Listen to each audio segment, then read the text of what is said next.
Welcome to Martha's Stories. The message came in at 3:47 on a Tuesday afternoon. I remember the exact time because I had been sitting in my favorite coffee shop, the one on the corner of Maple and Fifth, the one with the cracked leather stools and the barista who always gets my order wrong but smiles so big you forgive him every single time. I had just wrapped up a call with my acquisitions team, and for the first time in what felt like years, I had allowed myself a quiet moment. Just me, a lukewarm latte, and the sound of the world moving around me like I was finally part of it again. And then my phone lit up. I picked it up without thinking. A habit. And the words on the screen stopped my breath cold. Family meeting. Don't be late. Dad. 5 words. 5 words after 8 months of nothing. 8 months. I sat there in that coffee shop, in that little pocket of warmth and caffeine and ordinary life, and I felt the floor drop out from under me. Not because I was hurt. I was past hurt. I was past the stage where their silence could split me open like it used to. No. What I felt was something colder, something sharper. It was recognition. Because 4 hours earlier, a major business magazine had published a feature story. A full spread. A valuation. My hotel empire, built brick by brick, sacrifice by sacrifice, sleepless night by sleepless night, had been valued at $94 million. $94 million. And suddenly, after 8 months of punishing, deliberate, deafening silence, my father had found his phone. They didn't miss me. They missed what I was worth. Honestly, if I hadn't been so completely numb, I might have laughed right there in that coffee shop. Laughed until the barista asked if I was okay. But I didn't laugh. I just stared at those 5 words and thought about everything that had led to this moment. Every single brick. Please subscribe and like this video and listen to my story till the end, and let me know which city you're listening from. That way, I can see how far my story has traveled. Let me take you back. Back to the beginning, so you understand exactly what those 8 months were. So you understand exactly what kind of silence I'm talking about. My name is Serena. Serena Calloway. And I come from a family that looks like a painting from the outside. Beautiful frame, perfect composition. But if you get close enough, you can see the cracks in the canvas. The places where the paint is peeling. The places where someone tried very hard to cover something up and didn't quite succeed. My father's name is Roland. Roland Calloway. A man who walks into every room like he owns it and probably would have if he hadn't spent 40 years owning things he couldn't afford. My mother is Diana. Soft-spoken, elegant, the kind of woman who can deliver a wound with a smile so warm you almost say thank you. My older sister is Natalie. Beautiful, distracted, allergic to anything that doesn't involve her own reflection. And my younger brother is Cooper. Cooper, who at 25 years old had never met a problem that someone else's money couldn't solve. And then there was me. The middle one. The difficult one. The one who asked too many questions and wanted too many things and refused, absolutely refused, to shrink herself down to fit the mold they had built for her. I was the one who left. I went to business school on a scholarship I had applied for without telling anyone. I studied hospitality management because I had spent my entire childhood watching my father mismanage a beautiful estate, and I thought, I can do this better. I know I can. I got my master's degree 6 years after starting, working 2 jobs through most of it, eating rice and canned soup through the winters, sleeping 4 hours a night through the hard semesters, and telling myself every single morning that this would matter one day. And it did. Oh, it mattered. But not on graduation day. My graduation was on a Thursday in May. I had sent invitations to all of them. Proper ones, not texts.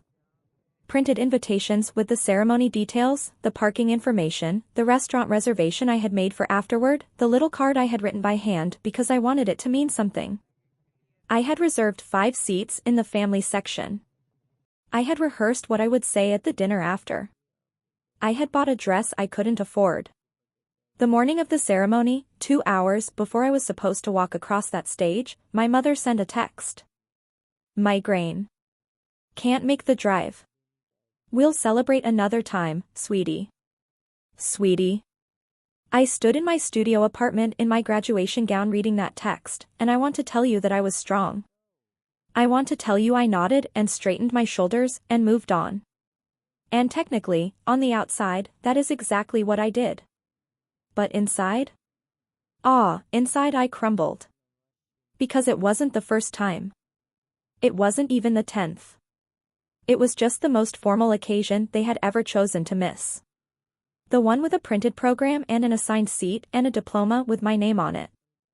I walked across that stage alone. The auditorium was packed with hundreds of people, hundreds of faces shining back at the graduates, and I looked out into that crowd from under those blinding lights and found every face that wasn't mine. I accepted my diploma with a smile carved from glass, and I walked off that stage, and I didn't let it break. Not yet. That night, alone with a takeout container and a bottle of cheap wine that I had been saving for the occasion, I opened social media. I don't know why I did it. Maybe I needed confirmation. Maybe some part of me needed to see it to finally believe it. And there it was. Cooper had posted a video.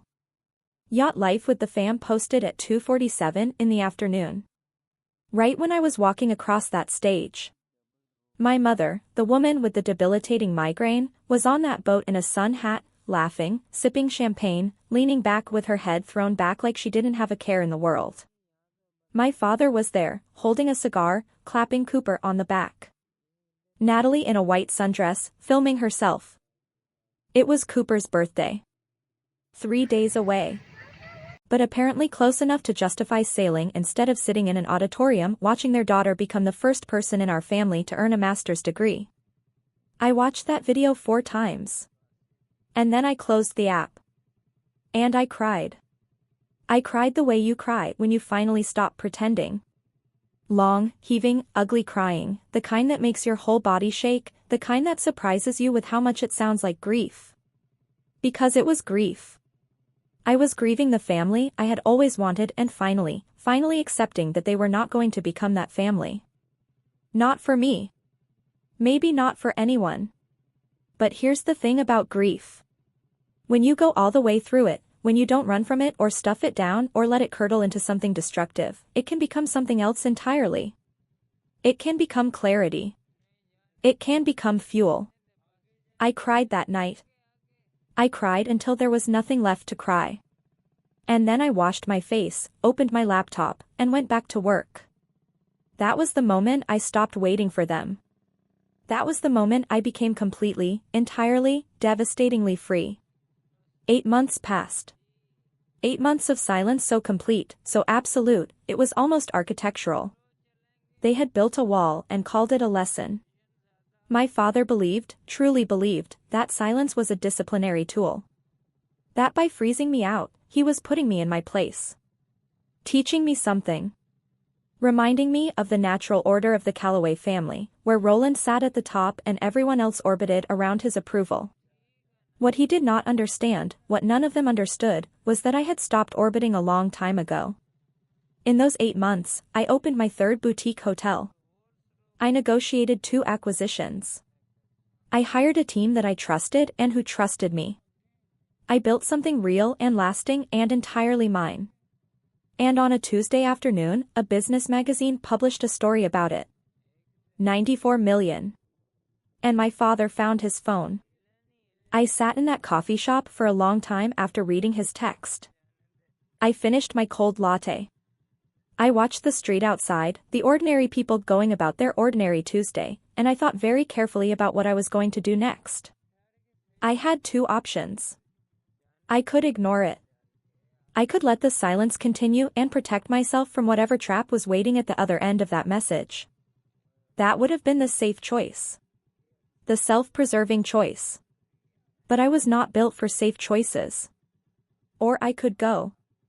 I could walk into that dining room and I could look every single one of them in the eye.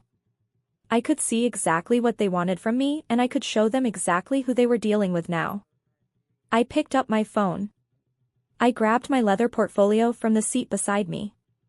I walked out of the coffee shop into the late afternoon sun and I got into my car. They wanted a family meeting. I would give them one they would never forget.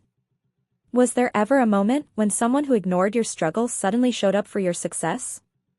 Drop a comment and tell me. I read every single one. Stay with me. Because where I'm going next, to that estate, to that table, to the moment I looked my father in the eyes and saw exactly what he was, that is where this story truly begins. Part 2 is coming, and I promise you, it gets so much better. I drove south. Away from the city, away from the glass and steel and the forward momentum of everything I had built, and towards something older and slower and heavier. The landscape shifted around me as I drove.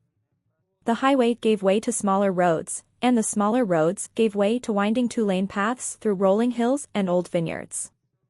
If you didn't know this area, you might think it was beautiful. And once, maybe, it had been. But I knew this land. I knew it the way you know a place that formed you and wounded you simultaneously.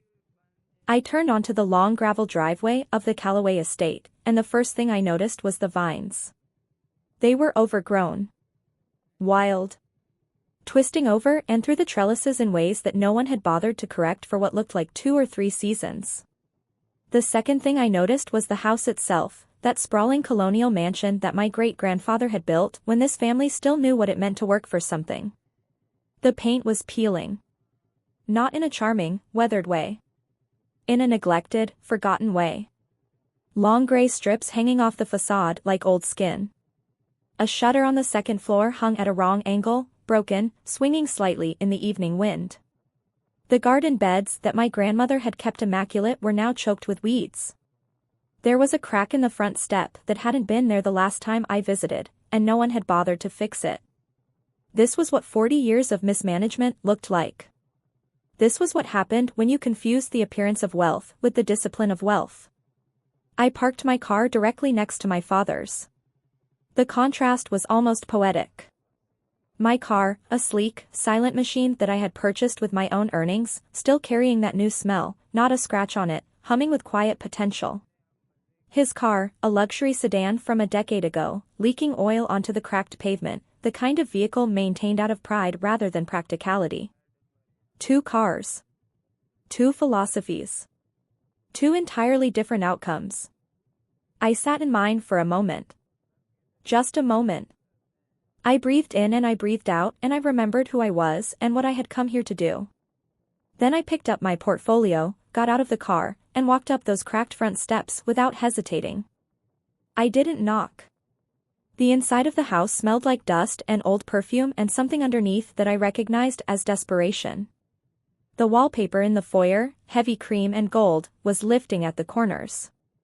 The overhead chandelier had 2 bulbs out and no one had replaced them.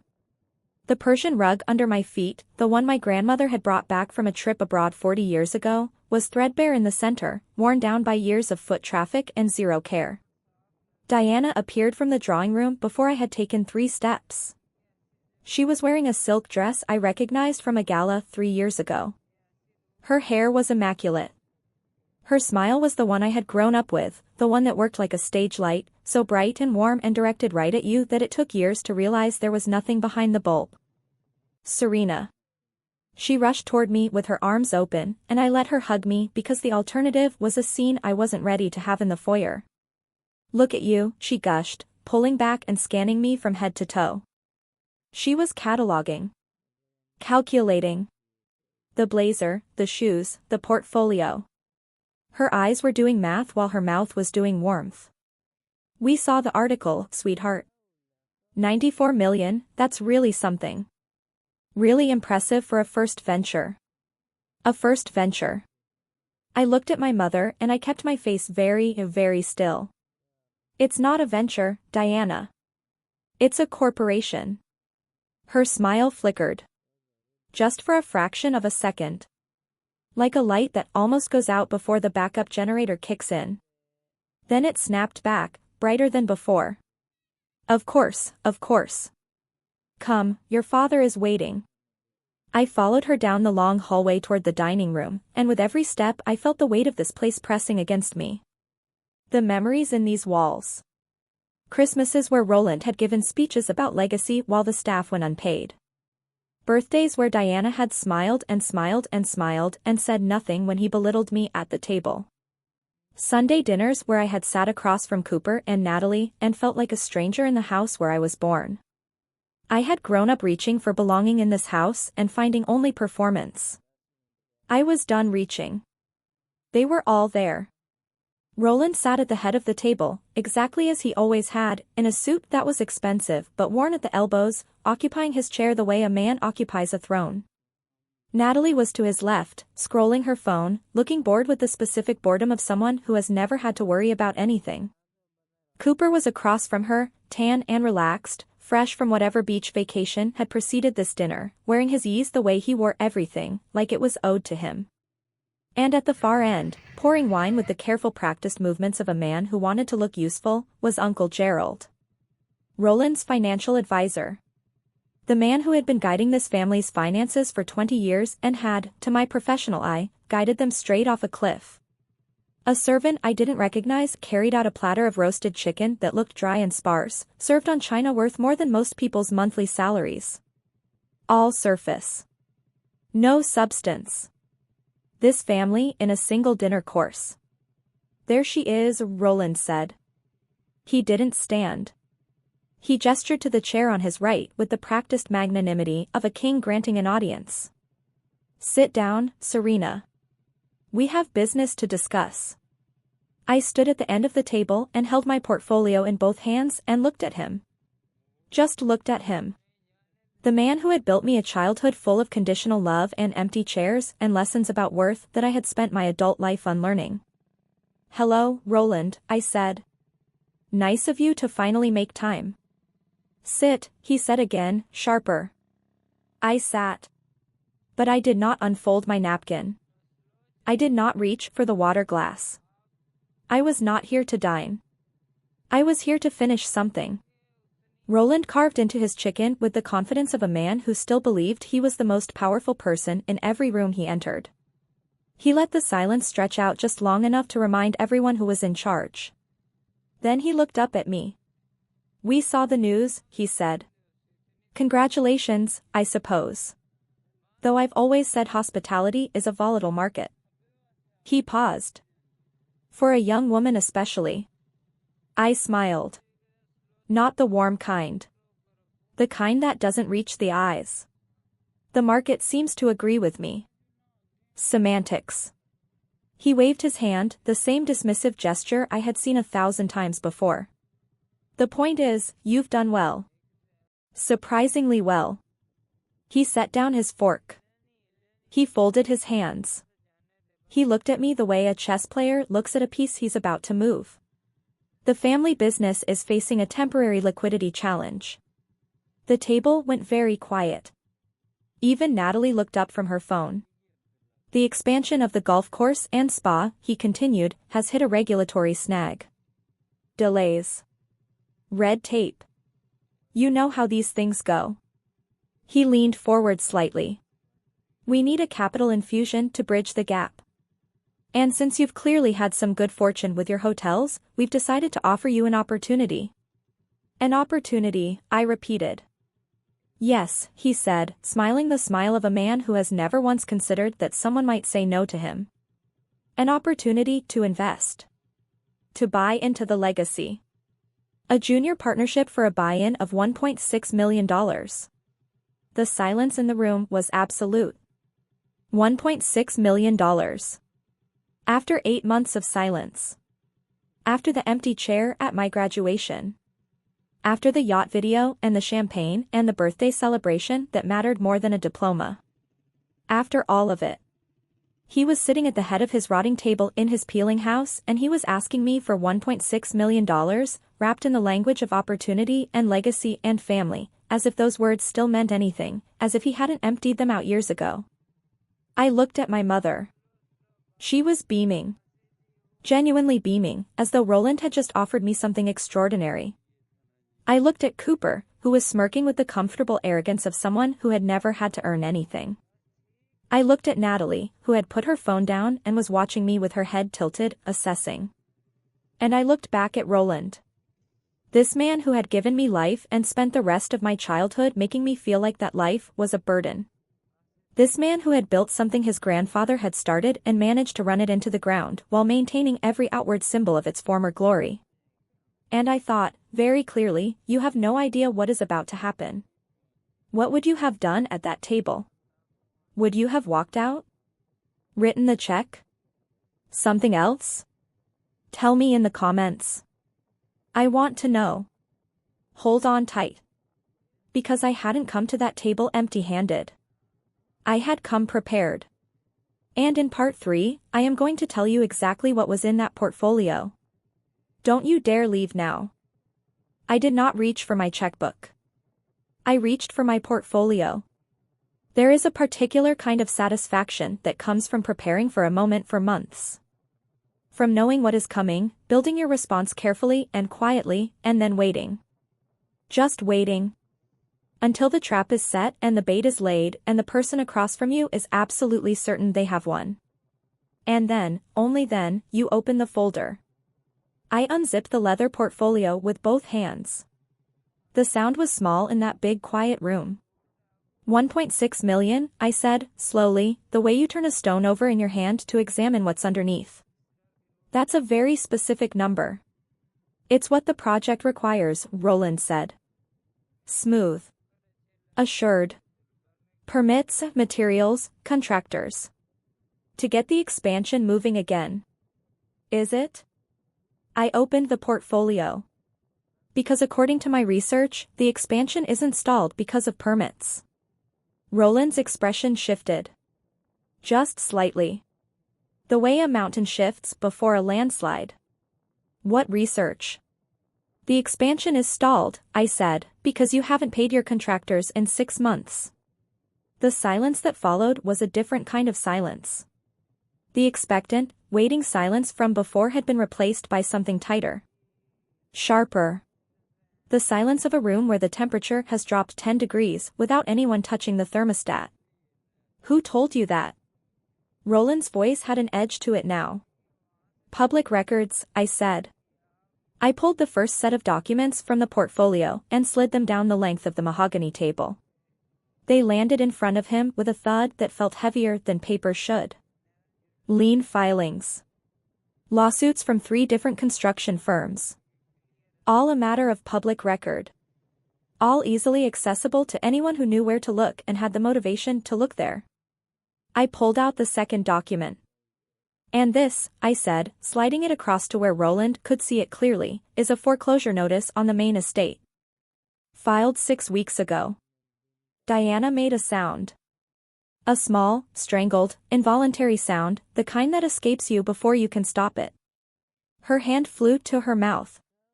You're $8 million in debt, Roland, I said. My voice was completely calm. I had practiced this calmness. I had built it the same way I built everything, with effort and intention, 1 layer at a time. You don't need capital for an expansion. You need a bailout to keep the lights on. That's not, Diana started. Roland, tell her she's wrong. Tell her she's lying. Roland's face had gone a mottled, terrible red. How dare you come into my home and lay out my private finances like? Cooper, I said. My brother's head snapped toward me. He had been very still, very pale, since the foreclosure notice appeared. Like a person who has just heard a sound in the dark and is trying to determine where it came from. I pulled out the third document. Slid it across to him. Your trust fund, I said. The one you've been posting about on every platform you own. The one that funds the vacations and the parties and the lifestyle you've been performing for the last 3 years. I paused. It's empty, Cooper. Your father borrowed against it to cover operating costs. He's been doing it for 3 years. Cooper stared at the document. He stared at it for a long time. Then he looked up at Roland, and what was on his face was something I had never seen on my brother's face before. It was the particular devastation of a person who has trusted someone completely and just discovered that the trust was hollow the whole time. Dad, Cooper said. His voice cracked. Is that true? Shut up, Roland snapped. He was standing now, and his fist came down on the table, and the silverware rattled and jumped, and Diana flinched, and Cooper drew back, and Natalie gripped the edge of her chair. "This is family business," Roland said, his voice shaking with fury. "You don't come in here and air our affairs like this. You don't humiliate this family." "You invited me here," I said. I did not raise my voice. I did not need to. When you are the only calm person in a room full of chaos, your calm is the loudest thing in it. "You invited me here with a specific purpose, Roland. You wanted my money. You called it an opportunity. You called it a legacy. But what you were actually asking me to do was fund a sinking ship with my own savings so that you could maintain an appearance of wealth for another 6 months before the whole thing collapsed anyway." "We gave you everything," Diana cried, and now she was standing too, her composure finally breaking, the stage light finally going out. "This house, this upbringing, this family, you owe us, Serena. After everything we gave you. You gave me an empty chair at my graduation," I said. The room went absolutely still. Not quiet. Still. Like a held breath. Like the moment before a storm breaks. "You gave me a migraine text at 2 in the afternoon while you toasted Cooper's birthday on a yacht," I continued. "You gave me 8 months of silence, 8 months, and then the day a magazine published my valuation, you found my number. You didn't give me a family, Diana. You gave me a performance. And I spent 20 years trying to be the right kind of audience for it." Diana sat down. Not gracefully. She just folded, like something had gone out of her legs. Natalie was staring at me. Not with hostility. Not with the bored dismissal I was used to from her. With something that looked, for the very first time, like something close to respect. Cooper was still looking at the document in front of him, at the number that told him everything his father had been hiding from him, and he was weeping. Not dramatically. Quietly. The way men in this family wept when they thought no one could see them, silently, with their heads turned slightly to the side. I gathered the documents back into my portfolio. I closed it. I zipped it shut. "I didn't come here to humiliate you," I said. "I came here because you asked me to. And I wanted you to know, all of you, that I see it clearly now. All of it. I wanted to look you in the eye and let you see that I'm not the girl who needed your approval anymore. I haven't been that girl for a long time." Roland opened his mouth. And then the doorbell rang. The sound cut through the room like a clean note played in the middle of a very ugly song. Everyone froze. Every head turned toward the hallway. The evening was late for visitors. The estate was not a place people dropped by. "Expecting someone?" I asked. Roland's eyes narrowed. "No." He stormed toward the foyer. I heard the heavy front door open. I heard a voice I recognized, professional and warm, cutting through the tension of that house like a blade through old silk. "Good evening. My apologies for interrupting. I'm looking for Miss Serena Calloway." Roland came back into the dining room, and behind him walked a man in a tailored charcoal suit, slim briefcase in hand, expression utterly neutral and professional in that specific way of someone who has walked into difficult rooms before and learned not to react to whatever he finds there. "Who is this?" Roland demanded. "What is this?" "Hello, Marcus," I said. "Right on time. Are you still with me? Because this is the moment everything changes. Drop a comment and tell me one word for how you're feeling right now. You need to stay for part 4. Because Marcus did not come empty-handed either. And what he pulled out of that briefcase was going to change everything in that room forever. Don't you dare close this now. Marcus is my broker, I said. The word landed in the room like a stone dropped in still water. Ripples moving outward from the center, touching every face. Broker? Cooper repeated. He had wiped his eyes without being subtle about it, and now he was watching me with an expression I couldn't quite categorize. Like someone recalibrating their understanding of a landscape they thought they knew. I finalized a purchase today, I said. I turned to Marcus. Do you have the documents? Right here, Marcus said. He set his briefcase on the sideboard, opened it with the practiced calm of someone who does this every day, and removed a thick document bound in blue paper. He handed it to me. I took it in both hands. I held it for a moment. Just a moment. Because even then, even in the middle of all of it, felt the weight of what this represented. Not just legally. Not just financially. But personally. The weight of a decision made in clarity rather than revenge. The weight of something earned. I turned to Roland. You told me the expansion was stalled because of regulatory issues, I said. Red tape. Permits. That's not what stalled it. Roland was watching me with the specific watchfulness of a predator who has just realized he might not be the apex creature in this particular ecosystem. The expansion stalled because you couldn't secure the water rights, I continued. You needed the adjacent property. The old marina land. The parcel on the eastern boundary that controls access to the creek system and the only viable road to the proposed spa site. Roland's jaw tightened. The owner refused to sell to you, I said. You tried twice. He turned you down both times. Something about a land dispute, was it? A boundary disagreement that went personal? Gerald probably told you to let it go. But you couldn't, because without that parcel the whole expansion is legally and physically impossible. The sound Roland made was not a word. It was something lower. Something that came from a place in his chest that had nothing to do with language. I reached out to the owner 3 months ago, I said. His name is Mr. Beaumont. He's 81 years old and he's been trying to find the right buyer for that land for 5 years. Someone who would do something meaningful with it. Someone who would treat it with care.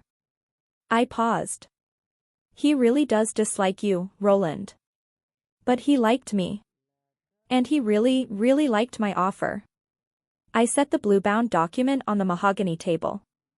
Right next to the foreclosure notice.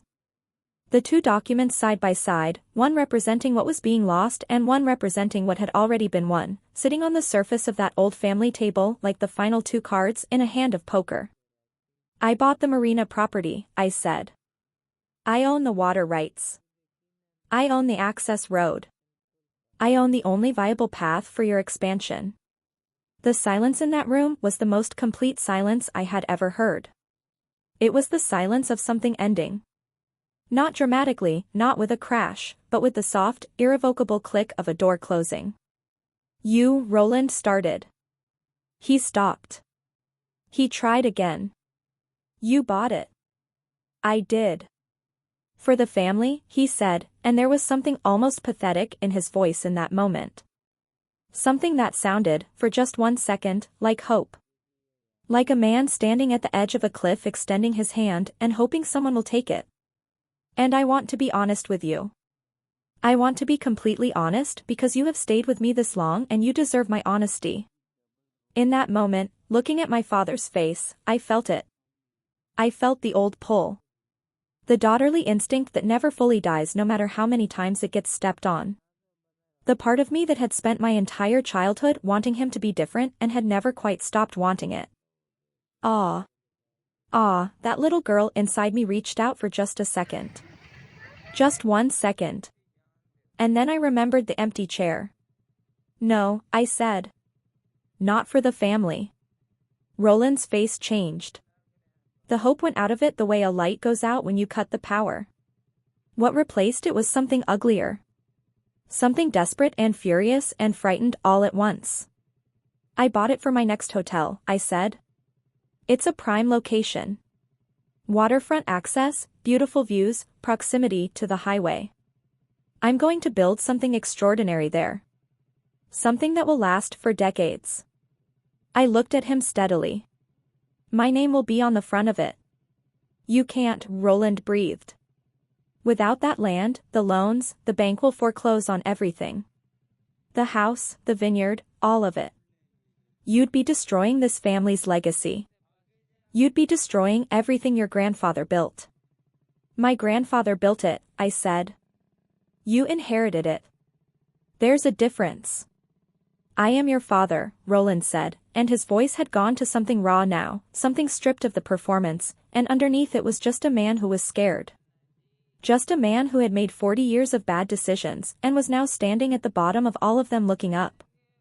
You have to help us. You can't just let everything fall apart. You have obligations, Serena. Family obligations. You have to sign those rights over. You have to. I picked up the pen Marcus held out to me. I looked at Roland. I looked at him for a long time.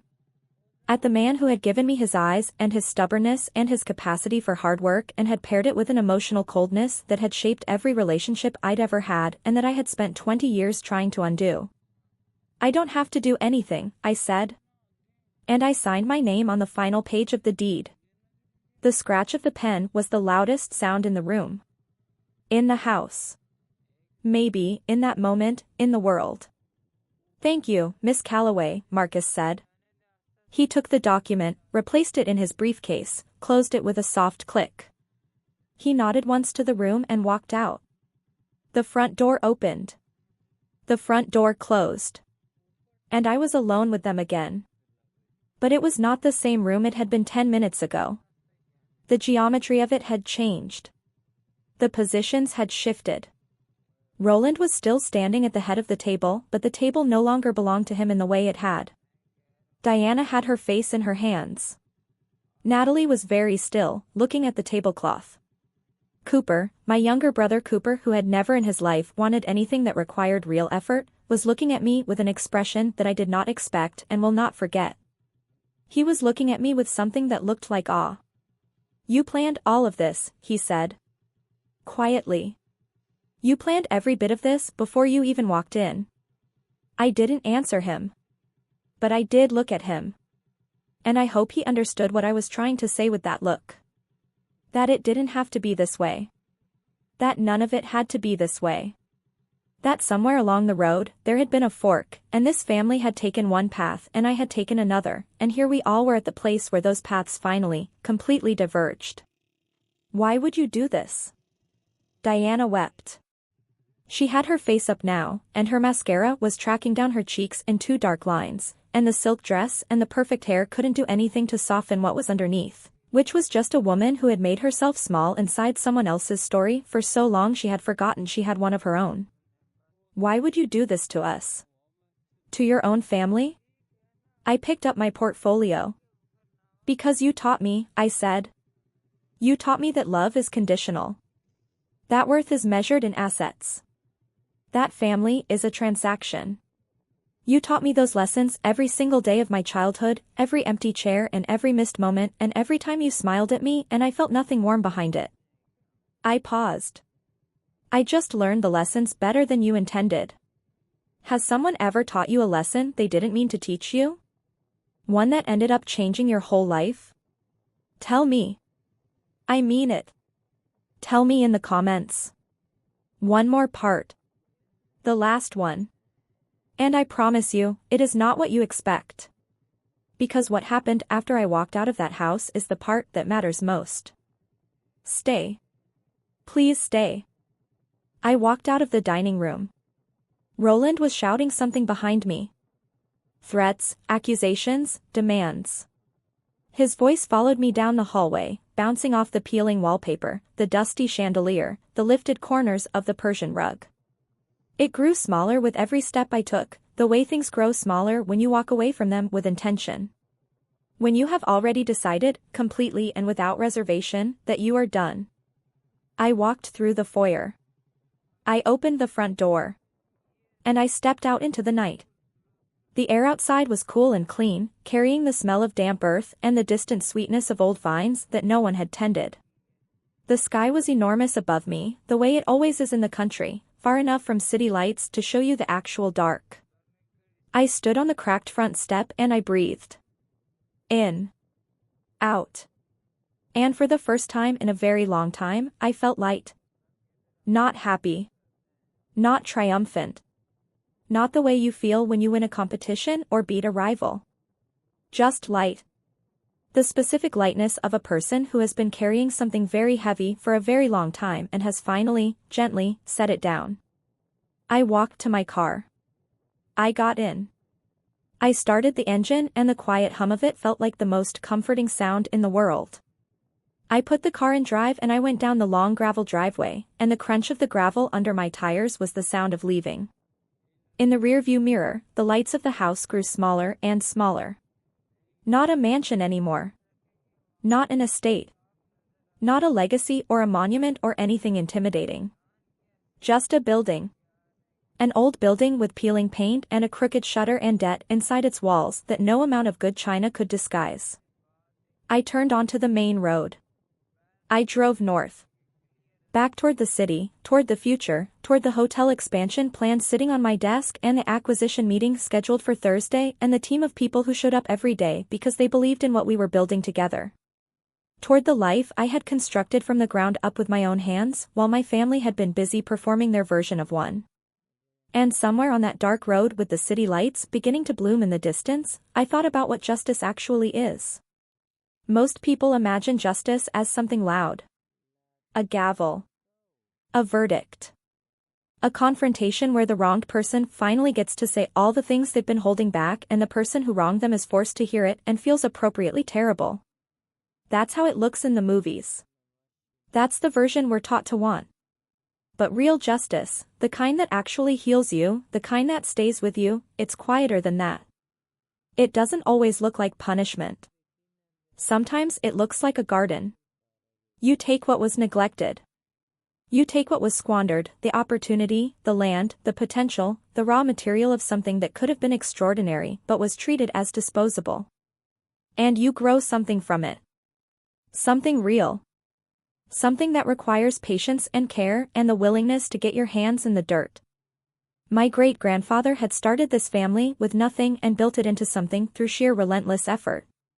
Roland had inherited that something and let it rot from the inside while keeping the outside polished. And now I was going to take a piece of that land, that waterfront piece with the beautiful views and the creek access and the old dock that Mr. Beaumont had maintained for decades because he loved it, and I was going to build something from it that was worthy of what it could have been. Not for them. For what that land deserved. For what that potential deserved. For every person who had ever been told that they were not enough and had quietly, stubbornly, refused to believe it. I want to tell you something now. Not the dramatic part. Not the confrontation or the documents or the deed. The part that came after, in the weeks following that night. Cooper called me. He called me 11 days later, on a Sunday morning, and I almost didn't pick up. But something made me answer. And what he said was not an apology exactly, because Cooper has never been built for direct apology and maybe that's something he'll work on and maybe it isn't, but what he said was this. I've been thinking about what you said. About how you just kept going. I want to know how you did that. How you kept going when none of us were watching. And I sat with my coffee on a Sunday morning and I talked to my little brother for 2 hours. 2 hours of the most honest conversation we had ever had. He cried. I cried just remembering it because he tried so hard not to and he did anyway, and I told him that was okay, that crying was not the weakness we had been raised to believe it was, that it was actually a sign that something in you still knows the difference between what is real and what is performance. I told him what I told every young person who asks me how I kept going during the hard years. I said, Cooper, the secret is that I stopped waiting for permission. I stopped waiting for someone to tell me I was worth the effort. And once you stop waiting for that, once you give that to yourself, nobody can take it from you. Nobody. Not a family. Not a failure. Not 8 months of silence. He was quiet for a long time after that. And then he said, I think I missed you. I think I missed you the whole time and I just didn't know what to do with that. Aw. Aw. I don't think I'll ever forget that sentence. I think I missed you the whole time. Because that is the other side of this story, the side that the dramatic version doesn't always show you. The people in these families, the Coopers, the Natalies, they are not always villains. Sometimes they are just people who got lost inside the same dysfunction and didn't have the particular stubborn streak that pulled them out of it. Sometimes they are just people who needed someone to show them that leaving was possible before they could imagine doing it themselves. I am not close to my family. I will not pretend otherwise. Roland and I have not spoken since that night. Diana sent me a letter, 3 pages, handwritten, oscillating between apology and accusation in a pattern that told me she was still working through her own understanding of what happened. I did not respond. Not because I am still angry, I am not angry, but because I have learned that some conversations cannot move forward until both people are standing on the same ground, and we are not there yet. Maybe we will be one day. Maybe we won't. But I know who I am. I know what I built and how I built it and what it cost me and what it was worth. I know that the marina property is in development, that the architectural plans are extraordinary, that the hotel will be finished in 18 months and will be the most beautiful thing I have ever put my name on.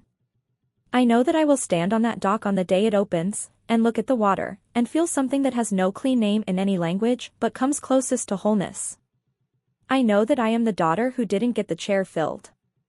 And I am also the woman who filled every room she walked into, on her own terms, with her own light. And now I want to ask you something. I want to ask you directly, the way one person asks another when they mean it from somewhere real. Has any of this touched something in you? A story from your own life, a moment you recognized, a wound that hasn't finished healing, or a victory that nobody clapped for? Tell me in the comments. And if you've dealt with something similar, share your story. You're not alone. Subscribe for more stories about standing your ground and reclaiming your life. Because here is what I know after everything. After all of it. Your worth is not a negotiation. It is not something you earn by performing well enough or succeeding loudly enough or finally making a magazine cover. It was yours the day you arrived. It has always been yours. The only question was whether anyone around you was going to see it.